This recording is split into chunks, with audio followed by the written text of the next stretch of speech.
नमस्कार दोस्तों, एम्प्लॉय खबर चैनल के एक और नए वीडियो में आप सभी का स्वागत है। C2US यानी कि सेंट्रल ट्रेड यूनियन, जो कि श्रमिक संगठनों का भी एक संगठन है, उनकी ओर से EPS 95 पेंशन धारकों की न्यूनतम पेंशन में 9,000 रुपए तक वृद्धि करने की डिमांड फाइनेंस मिनिस्ट्री से यहाँ पर की गई है। जैसा कि आप सभी को अवगत हो कि आगामी चुनाव के रिजल्ट आने के बाद NDA सरकार यहाँ पर जो है सत्ता में आई है और इनका बजट जुलाई में यहाँ पर जो है आने की संभावना है। तो बजट सत्र में EPS 95 पेंशन धारकों की मांग समेत कर्मचारियों की अन्य मांगों को ध्यान में रखते हुए एक प्रपत्र यहाँ पर honourable minister of finance government of India को सेंट्रल ट्रेड यूनियन की ओर से लिखा गया है। इस ट्रेड यूनियन में और भी श्रमिक संगठन यहाँ पर शामिल है। सेंट्रल ट्रेड यूनियन की ओर से यह पत्र 24/6/2024 को लेटेस्ट यहाँ पर जो है लिखा गया है, जिसमें कुछ पॉइंट यहाँ पर जो है हाईलाइट किए गए हैं, जिसमें कि श्रमिकों के यानी कि कामगारों के और पेंशन धारकों के पक्ष में यहाँ पर जो है कुछ प्रमुख डिमांड पेश की गई है कि आगामी बजट में इन डिमांड पर ध्यान दिया जाए और इन डिमांड्स को पेश किया जाए। ये प्रपत्र पूरा यहाँ पर जो है 4 पेजों का है, जिसमें कि अलग अलग पॉइंट यहाँ पर बताए गए हैं, जिसमें कि श्रमिकों से रिलेटेड GST को कम किया जाना, टैक्स और ग्रेजुएटी रिलेटेड मामले, सोशल सिक्योरिटी से रिलेटेड मामले, जॉब्स से रिलेटेड मामले, NPS यानी कि नेशनल पेंशन स्कीम का मामला, एट द पे कमीशन को यहाँ पर जो है लागू किए जाना, लेबर कोड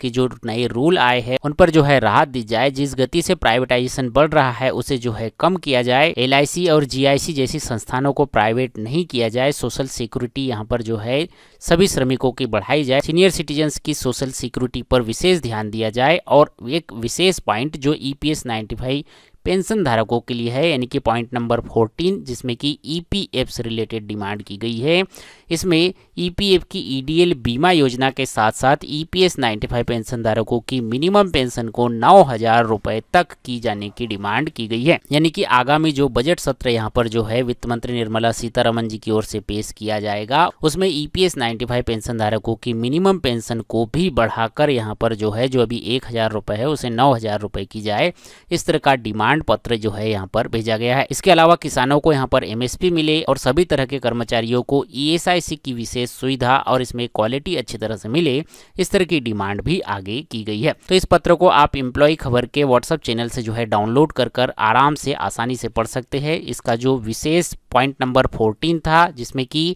EPS 95 पेंशन धारकों की न्यूनतम पेंशन को जो कि अभी 1,000 रुपए है बढ़ाकर 9,000 रुपए की जाने की डिमांड थी, इसे भी जो है यहाँ पर शामिल किया गया है और कर्मचारियों की EPS 95 पेंशन धारकों की पेंशन में वृद्धि करने की डिमांड सेंट्रल ट्रेड यूनियन की ओर से यहाँ पर की गई है, जो कि 24/6/2024 को honourable ministry of finance government of India को एक पत्र लिखकर श्रमिकों की जो अलग अलग डिमांड होती है उन सबको इंक्लूड करते हुए एक कंबाइंड लेटर जारी किया गया है। इस लेटर को आप एम्प्लॉय खबर के WhatsApp चैनल से डाउनलोड कर सकते हैं, जिसका लिंक मैंने आपको इस वीडियो के डिस्क्रिप्शन में और कमेंट बॉक्स में भी पिन करके दे रखा है। तो उम्मीद करता हूँ ये लेटेस्ट नया अपडेट आपको पसंद आया होगा और सेंट्रल ट्रेड यूनियन की ओर से उठाया गया ये कदम और इनके हाईलाइट किए गए पॉइंट आपको कैसे लगे हमें जो है कमेंट्स करके जरूर बताइएगा। ये वीडियो जानकारी आपको अच्छी लगी हो तो वीडियो को लाइक कीजिए, अपने सभी दोस्तों के साथ शेयर कीजिए। मिलते हैं आपसे अगले वीडियो में, तब तक लीजिए हिंद, वंदे मातरम।